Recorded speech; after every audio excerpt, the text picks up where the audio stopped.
The Great Frostingville Cake Parade Adventure. Once upon a time in the town of Frostingville, the annual cake parade was coming up, and everyone was buzzing with excitement. This wasn't just any parade, it was a parade where all the cakes came to life for one day each year. Frostingville was famous for its fantastic cakes, carrot cakes that could jump rope, chocolate cakes that did cartwheels, and towering layer cakes that loved to do the limbo.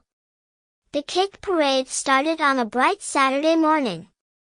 Mayor Sprinkles, a giant cupcake with a top hat, called for silence. "Ladies and gentlemen, cakes and cupcakes, pies and pastries," he announced with a cheerful voice, "let the parade begin." First up was Choco-Chip Charlie, a towering chocolate cake covered in frosting and chocolate chips that sparkled like jewels.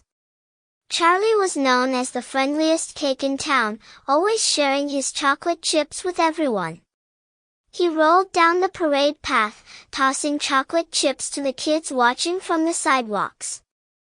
The crowd cheered, trying to catch them, but since they were magical chips, they melted right in their hands, leaving a sweet chocolatey scent that filled the air.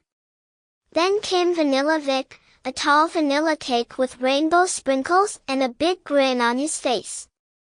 Vic had decorated himself with a feather boa made out of spun sugar and wore sunglasses because, well, he thought he was the coolest cake in the land.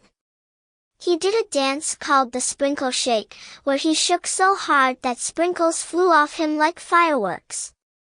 Kids jumped up, trying to catch the colorful sprinkles raining down like confetti. After Vanilla Vic came Red Velvet Rita, a cake so dazzling and deep red that she was known as the Queen of the Cake Parade. Rita had frosting as smooth as silk, and her graceful spins had everyone mesmerized. But the best part? She had a frosting fountain on her head. Every time she twirled, creamy red frosting would squirt out, making funny shapes in the air. Kids screamed with laughter as she spun by, frosting splatters landing on their noses. Next up was Pineapple Pete, a fruity upside-down cake who loved to juggle his pineapple rings.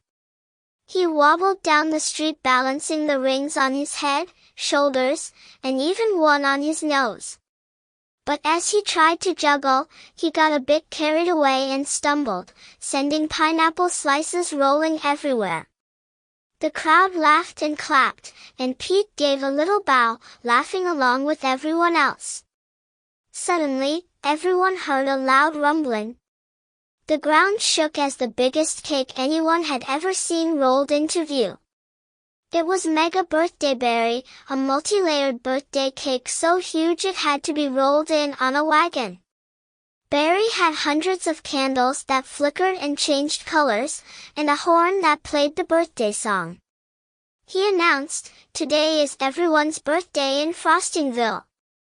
And with that, confetti made of tiny bits of frosting floated down, covering the crowd in swirls of pink, blue, and green frosting flakes. Kids jumped up and down, pretending to blow out candles on Barry's massive top layer. And then, out of nowhere, a cake that no one had ever seen before rolled into the parade. It was the mysterious Marble Max, a swirly marble cake with a wild frosting mohawk. He zoomed down the street, faster than any other cake, doing flips and spins that left everyone amazed. But Max had a little trick up his sleeve. Every time he flipped, he left a puff of frosting in the shape of a different animal. One flip, a bunny appeared. Another flip, a cat.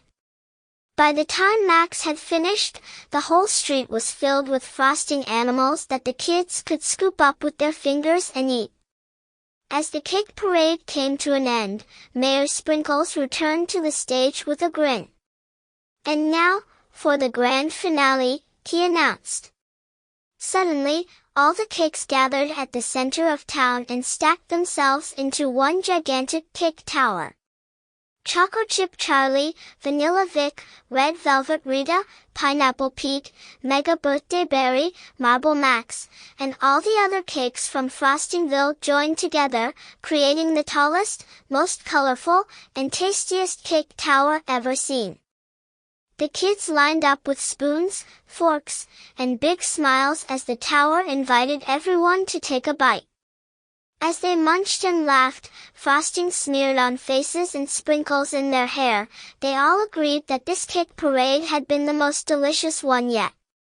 And that, my friends, is why every year, the cake parade is Frostingville's biggest and yummiest celebration of all.